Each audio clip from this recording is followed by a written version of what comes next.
Purihin po ang Panginoon sa umagang ito. Siguro nagtataka kayo kung bakit yung iba natin mga kapatid wala. Ano? Yung pong mga taga-city at saka po yung mga taga-hawali ay isineparate na po natin ngayon. Amen? Sila po ay nagtitipon ngayon sa city. Sapagkat gusto natin medyo medyo lumako tayo, no? Yan ang prayer natin, masaturate natin yung buong Kuwait. Kahit doon sa Babuyan Island, pumunta kayo. Bubian pala, Bubian Island, ha? Babuyan Island, sa Pilipinas pala yun. Sorry po. Bubian Island, isasaturate po natin yan sa biyaya at tulong ng Panginoon. Amen? Praise the Lord! At sa hindi na po pagkatagal, una sa lahat ay batiin po natin yung ating katabi. Sabihin natin pagpalain ka ng Panginoon. Tapikin mo.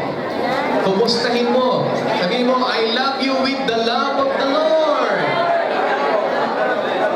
Pangalawa po, batiin natin yung mga nanay ng Happy Mother's Day. Palapakan natin ang Panginoon. Hallelujah. Praise the Lord. Sa lahat po ng ating mga moms, mother,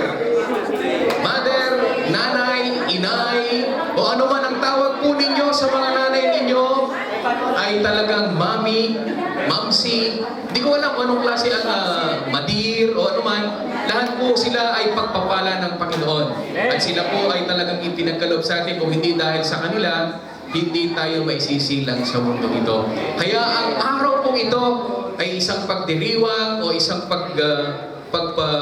pagluwalhati sa kabutihan ng Panginoon, sapagkat meron po tayong mga nanay, no? Siguro dito yung mga nanay natin, yung iba, nawala na.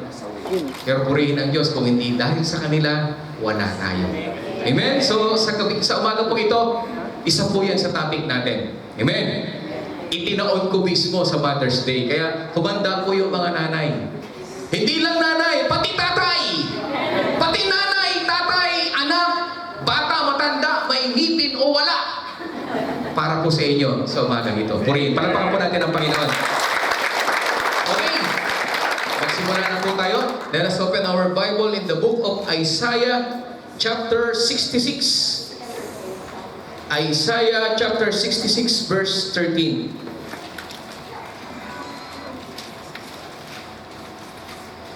Okay.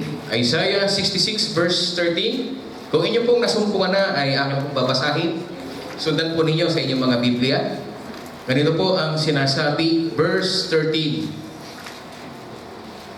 As one whom his mother comfort, so will I comfort you.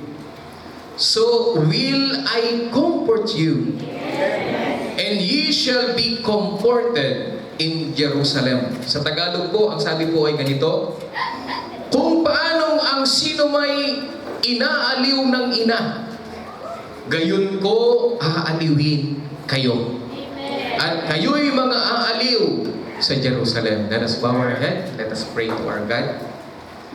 Pinupuri ka po namin, dakilang Diyos. Pinasasalamatan. Sinasamba ka namin at dinadakila sa umagang ito. Dakilang Diyos, simula pa lang, Panginoon, daman-daman na namin ang iyong presensya. Damang-daman namin kung paanong kumilos ka sa aming kalagitnaan. Hindi kami nagkamali ng aming pagpili, ng aming desisyon na tumungo sa lugar na ito. Sapagkat dito lang kami nakakatagpo ng tunay na kapahingahan, ng tunay na kalayaan, Panginoon. At dito namin napipil na talagang napakahalaga namin. Because you are here, O God. Naniniwala kami sa iyong pangako na 2 o 3 na nagkakatipon sa iyong pangalan. Hinaroon ka sa aming kalagitnaan. We are here to meet you, O God. Pangalawa lang yung aming mga kapatid. Pangalawa lang yung aming paglilingkod. Pero ang totoo niyan, Lord, sabik kami sa iyong banal na presensya sa araw na ito, Panginoon. Sabik kami sa iyong yakap, Panginoon. Sabik kami sa iyong pagmamahal, Panginoon. At sabik kami, O Diyos, na ikaw ay makakilos sa aming po mga buhay. Kaya o Diyos, bago ang lahat, gawin mo karapat-dapat ang bawat isa sa amin. Ang aming mga puso, o Diyos, ay iyong linisin upang maging karapat-dapat na taniman ang iyong mga salita. At anuman ang karumihan namin, Panginoon, hugasan mo kami ng iyong banal na dugo, aming Panginoong Yesus. At kaya mo takilang Diyos, namadama namin ang iyong banal na presensya simula hanggang sa matapos ang gawain ito. Samahan mo po kami, Panginoon, sapagkat kung walang pagsama mo, walang kabuluhan ng aming pagtitipon, takilang Diyos. Kung wala ka, Panginoon, wala kaming kabuluhan sa oras na ito. Kaya Lord, we invite your Holy Spirit, O God, ang iyong kapangyarihan lamang, Panginoon, na siyang kikilos sa aming kalagitnaan. Lord, sanctify your servant, O God. Gawin mo akong isang daluyan ng iyong pagpapala ngayong umagang ito upang dumaloy ang kapangyarihan mo sa bawat puso ng bawat makikinig na iyong mga anak. And Lord, anumang gawa ng diablo sa oras na ito, the spirit of destruction I rebuke in the name of Jesus. In the name of Jesus, espiritu ng kabigatan sa pangalan ni Jesus. In the name of Jesus, get out in this place. And Lord, we invite your angels, Lord, to protect us and your Holy Spirit to lead us, O God. Salamat po sa iyo, Panginoon. Sa iyo po ang lahat ng papuri. Salamat sa tagumpay. Ito po ang aking dalangin. Sa tanging pangalan ng Panginoong Hesus, ang lahat ay magsabi ng Amen. Palakpakan po natin ang Panginoon. Yung palakpak para sa Panginoon. Yan! Yan! Sinasabi ko lagi, dapat nasasaktan. Pagdating sa mga dapat masakit yung pagpalakpak. Yan! Praise the Lord! Okay, sige po, tayo po yung mga kaumuna. Purihin ang Panginoon sapagkat, alam nyo, nakakamiss din pala yung mga taga-city, no? Doon yung mga taga-hawali. Pero purihin ang Lord sapagkat alam natin na ito yung kalooban ng Panginoon. Amen? At naniniwala tayo, hindi lang yan magsisimula sa city. Darating, Parwania, sa Nia, sa Pahil, o saan man tayo dalhin ng Lord, dapat ang ating pananaw, we are flexible. Pag sinabing sa Jara ang service, sa Jara tayo! Pag sinabing sa Bubian service, sa Bubian. Brother Dennis, ang layo. Okay lang sa Bubian ang service. Basta na ando ng Lord, palapakan natin ang Panginoon. Amen! Purihin ang Diyos. So sa oras pang ito, alam nyo, para po sa mga nanay, alam nyo, ang Panginoon po ay maraming pagpapahayag sa bawat isa sa atin. Nagpapakilala siya sa iba't ibang kaparaanan. Sabi po dito, God wants us to know Him. And many times in Scripture, He uses different pictures and examples to reveal Himself and His character to us. Alam niyo po, ang Panginoon, nagpapahayag siya sa iba't ibang kaparaanan. In burning bush, di ba? Doon sa panahon, yung panahon ng nila Moses, siya yung kumakatawan as doon sa red na rope. Amen? He is doon sa water. Siya po yung bumukal na tubig. Iba't ibang pagpapahayag ang Panginoon na ipinapakita po sa atin. He is the light. He is the bread of life. He is the water of life. Maraming kaparaanan na ipinapahayag ang Panginoon. But today, ito po ang sabi ko dito. God considers the role of motherhood to be a very high calling. Sa umagang ito, inihalin tulad ng Diyos ang kanyang pagmamahal katulad ng isang ina. Sabihin mo sa katabi mong ina, katulad pala ng pagmamahal mo ang Panginoon. Wow! Ano kayang nasa ina na inihalin tulad ng Panginoon? Tuloy po natin. Ang sabi dito, mothers are the ones who provides the nurturing in a family. Yun daw pong ina ang talagang nangangalaga para sa kanilang pamilya. Kasi yung tatay, they are provider. Istrikto nga kumisan na yung tatay. At kumisan sa huling desisyon, doon yung tatay. But alam niyo po ba yung nanay, talagang sila po yung nangangalaga ng family. Amen? Pangalawa, sabi dito, her love is unconditional. Ang lambot ng puso ni mami. Hello sa mga mami. Konting malambing lang ni bunso, bigay na kaagad. Pero pag si tatay, Bakit? Saan yan? Saan gagamitin yan? Amen? Ganyan. Pero ang mother, talagang grabe ang puso nito. Unconditional. Kahit pa anong ginawa ng anak, pagsagot-sagot, o anumang ginawa niya, paglalayas. But the love of a mother, talagang grabe. Pag bumalik, "Hi, nanay, babalik na po ako." Ipagluluto pa eh. Amen? At talagang ibibigay pa yung magandang damit. Ano ba? Sabi dito, number 3, she is always there for her children no matter what.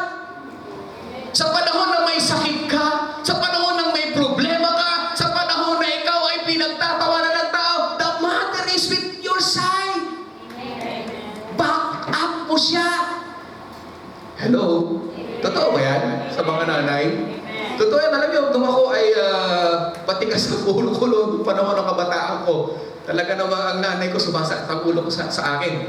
Pero purihin ang Lord sapagkat ang nanay talagang matindi ang panguna ko. Amen? Ano ba? Ang sabi dito, when the world seems to be against you, your mother is there to comfort and support you. Mawala na daw lahat yung minamahal mo, pero ang mother laging naando nag-iintay. Nasaan ka na, Juan? Saan ka na, aking Juan? Amen?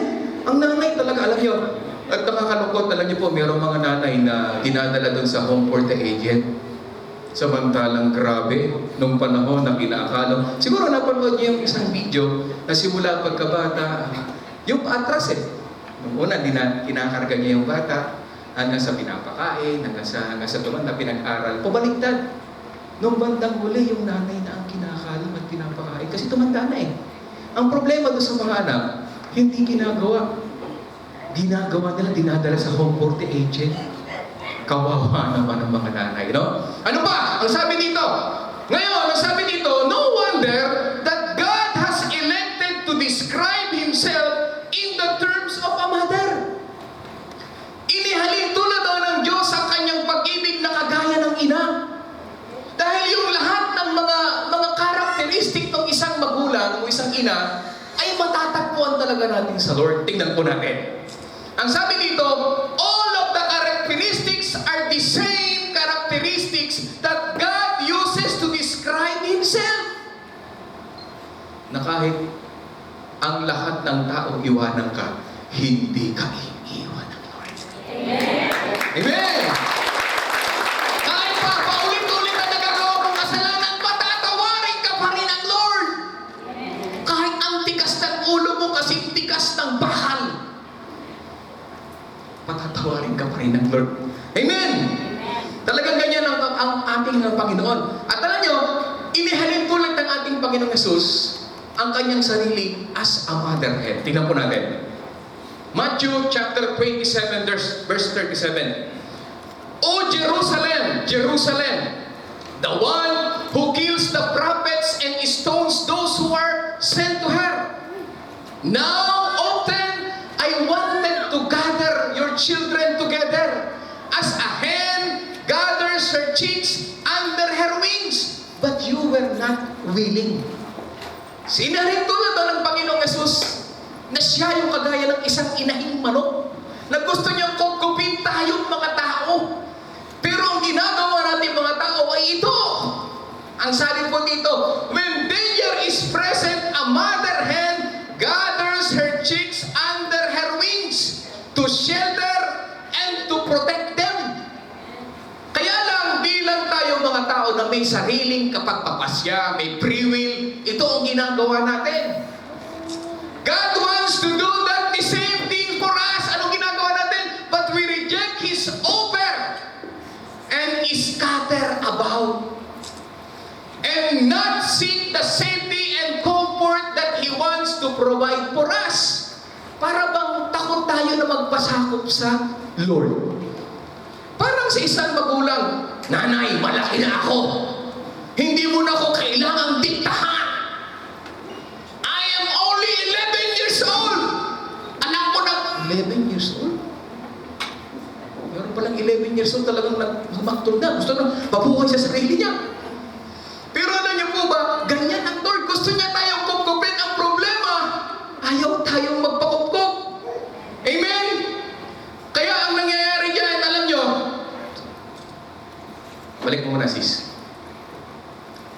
Yan.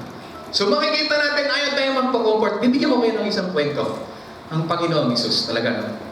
Alam niyo po ba, merong isa pong farm. Isang farm po na nasunog.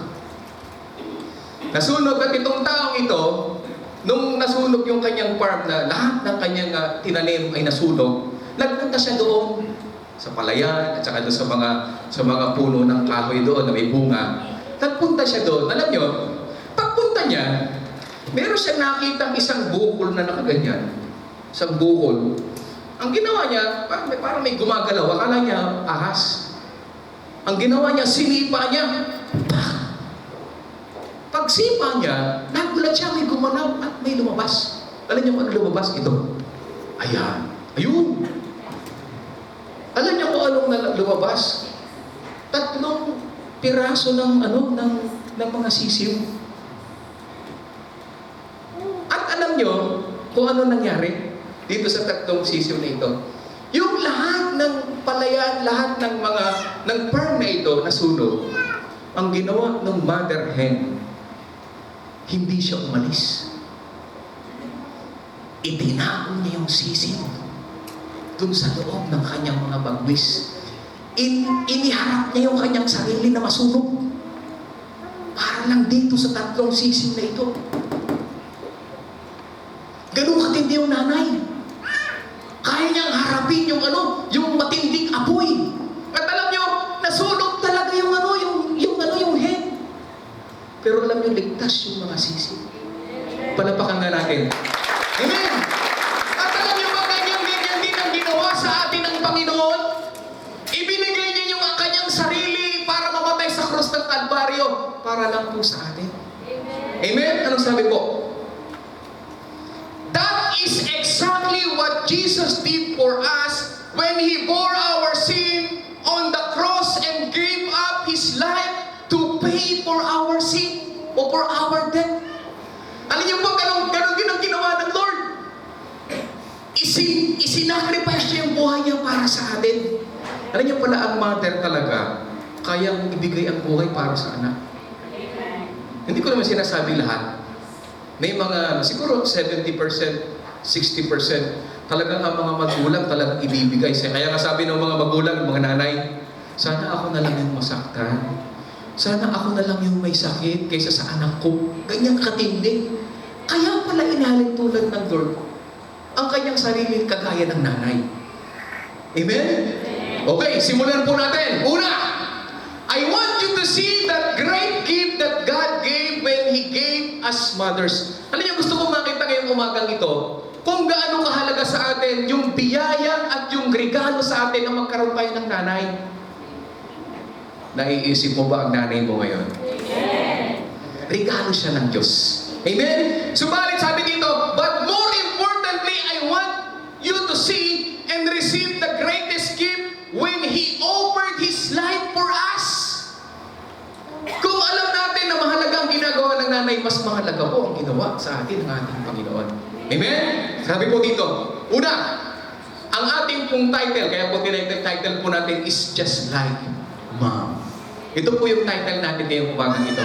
Just Like Mom. Ang Panginoon daw ay inihalagtulad sa isang ina. Amen? Simulan po natin. Una, number 1. There is no protector like a mother. Wala daw kahalintulad yung isang ina pagdating sa pagprotekta ng kanyang pamilya o kanyang anak. Bakit? Tingnan po natin. Ang sabi dito, consider the animal kingdom. Ang isang ina, simulan po natin sa mga nanay ng isang hayop. Tingnan po natin. Una, ayan, nakita na ba kayo ng bagong anak na aso? Ay naku, hindi mo po pwedeng talagang pagka medyo clumsy ka, paano-ano ka dyan, delikado, agad ka dyan. Amen? Kasi bakit? A mother dog will guard her puppies with her very life. Those puppies are the most important thing in her existence at that moment. Alam niyo, napakahalaga sa kanya yun. Kaya huwag na huwag mong hihipuin, sasakpanin ka yan. At huwag na huwag niyang maririnig na umiiyak at ginagalaw mo, sigurado yun. Amen? Ganyan katindi, magprotekta ang aso na nanay. Ano pa? Pangalawa, gentle cows will turn on your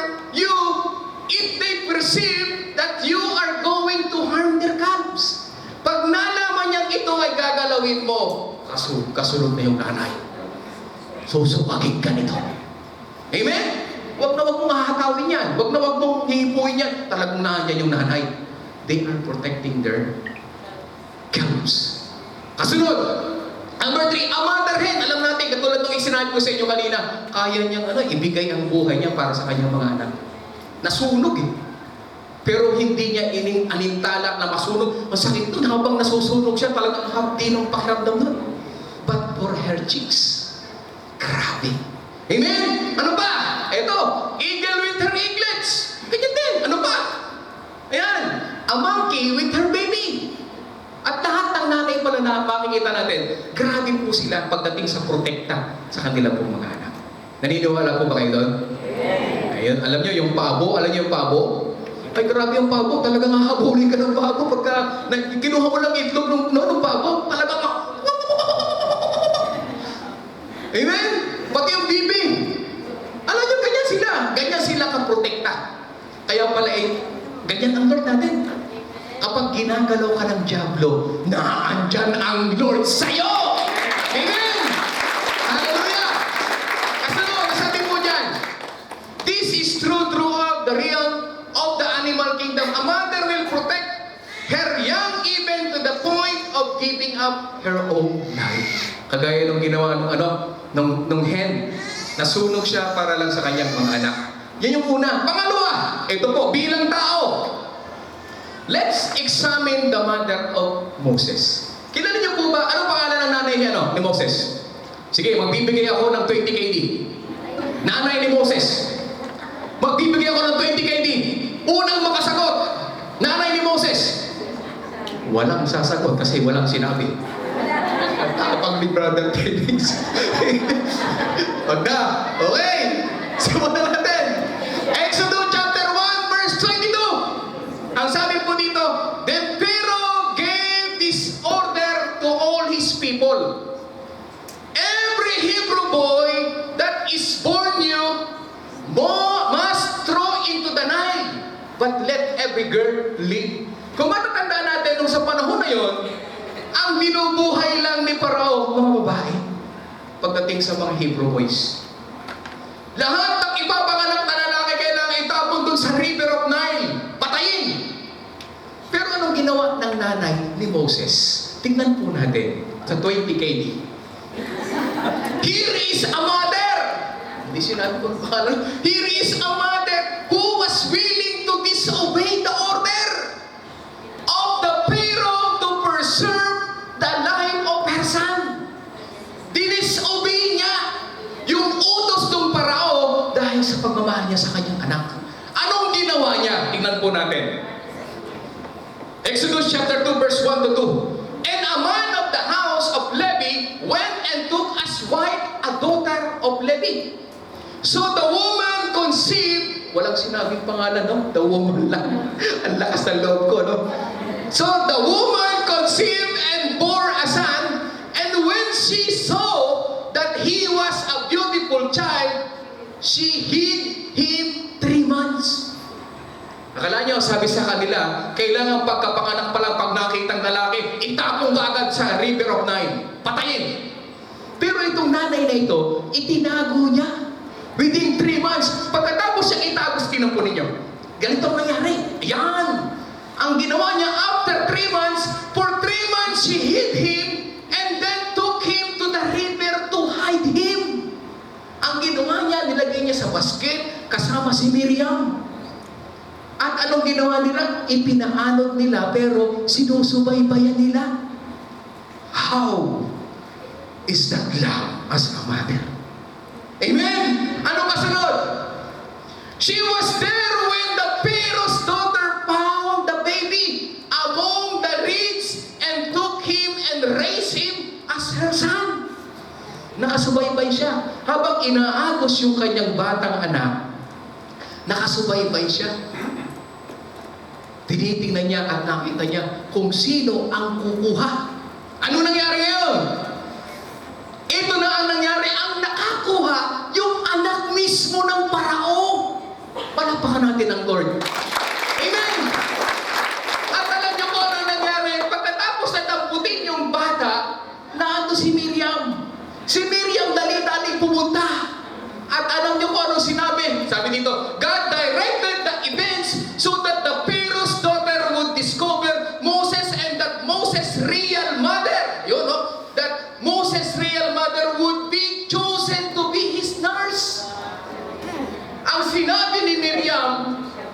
kilala po ko ang husay mag-alaga.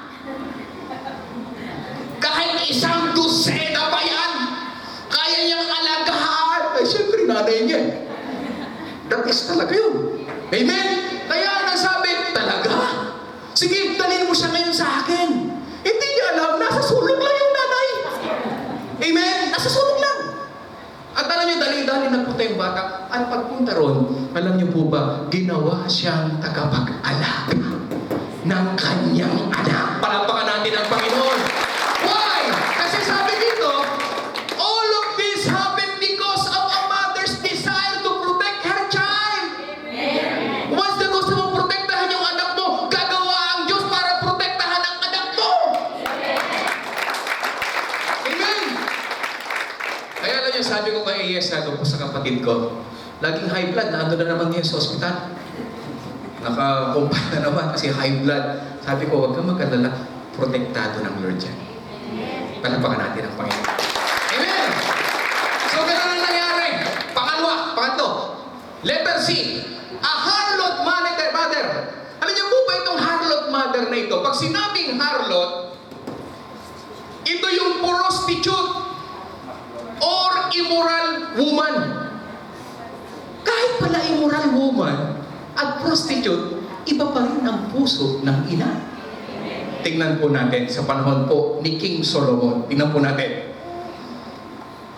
1 King 3:16-28. Now, two women who were harlots, parehas daw na harlots, came to the king and stood before him. Anong ginawa nila? Nagsumbong. And one woman said, "Oh my Lord, this woman and I dwell in the same house, and I gave birth while she was in the house." Naandun siya nung ako'y mga anak. Kaming dalawa lang. Pangalawa, sabi dito, "Then it happened the third day after I had given birth that this woman also gave birth." O sabi doon, ilang 3 days lang, nanganak din yung isang babae. Pares na buntis. Amen? Pares na buntis, hindi nila alam kung sino tatay. Harlot eh. Hindi nila alam kung sino tatay, pero pinagbuntis pa rin. At ang nangyari dito, "And we were together, no one was with us in the house except the two of us in the house." Silang dalawa lang daw. Pares na buntis, pares na panganak. Ang problema, paano kaya nanganak? Sinong nagpaanak? Amen? Kung sila dalawa lang, siguro yung isa nagpaanak siya, umanak din. Amen? Bahala na po kayong umunawa. Sapagkat walang binangkit, no? Kasunod. "And this woman's son died in the night." Yung pangalawa daw, pagkapanganak after 3 days, namatay. Yung pangalawa, ang nagkukwento ito yung tunay na nanay eh. Yung pangalawa, nanganak, pero anong nangyari? Namatay that night. Because she lay on him sa sobrang antok.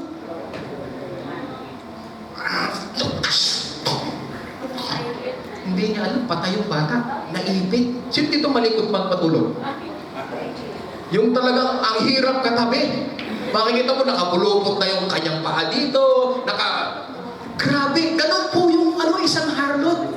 Sa sobrang likod patulog, napisa yung anak, patay. Patay. Kasunod, ano nangyari? "So she arose in the middle of the night and took my son from my side." Kinuha yung anak ko sa katabi ko, "while your maidservant sleep, and laid him in her bosom," at inilagay ito sa kanyang dibdib, "and laid her dead child in my bosom." At ang ginawa, yung patay niyang anak, ipinalit dun sa kanya. Matindi rin ang pagkakatulog nito. Meron naman ditong tulog talaga, tulog mantika. Na ipalitan na, hindi pa alam. Merong malikot matulog, at meron namang tulog mantika kung matulog. Nagkakasunugan na, tulog pa! Meron ba kayong ganyang kakilala? Ay, konting mapasanda lang sa isang, mayroon akong kilala, secret. Konting sanda lang, tulog na. Alam niyo kung anong letter ang una? Wag na. Kasunod!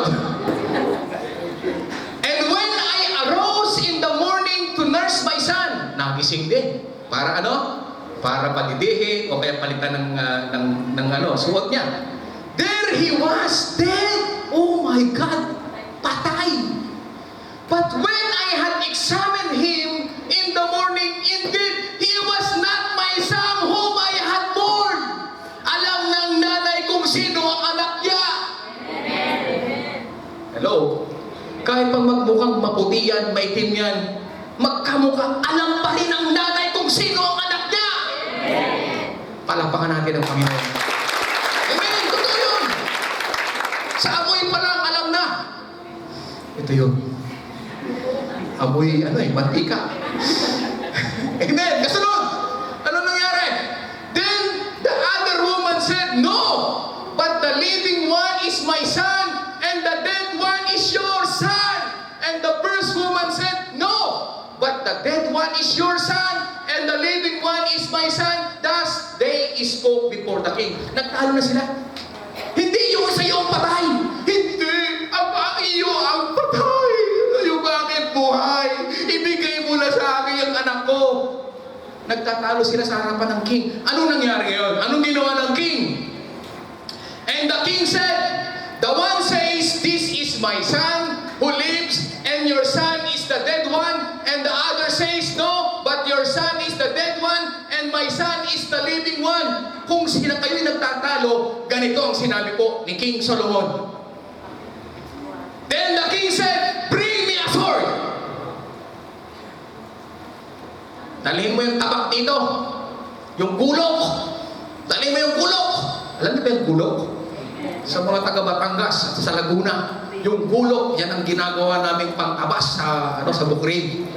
Ano sabi dito? So they brought a sword before the king. 25. And the king said, divide the living child in two and give half to one and half to the other.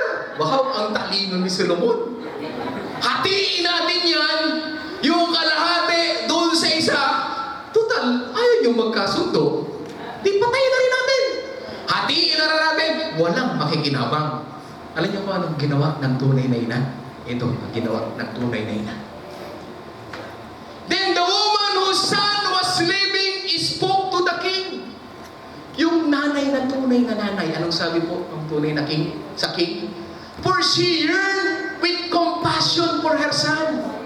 Talagang yung pag-ibig niya. And she said, oh my Lord, give her the living child, and by no means kill him. But the other said, let him be neither mine nor yours, but divide him. Grabe yung isa, no? Grabe, alam talaga. Sige, hatiin na o hatiin. Grabe yung case. Alam niyo, pagka pala hindi tunay na ina, grabe, no? Amen? Anong nangyari ngayon? Kasunod. So the king answered and said, give the first woman the living child, and by no means kill him. She is his mother. Palapakan natin ang Panginoon. Amen? Grabe po ang nanay. Kaya alam niyo yung iba, sige, para lang mabigyan ng magandang kinabukasan yung kanilang nanay, pinapaakpon. Kahit masakit sa kanila. Kasi hindi nila kaya buhayin. Pero akala naman ng mga anak, pinabayaan sila. Pero dito, alam niyo po ba? Grabe yung pag-ibig ng nanay.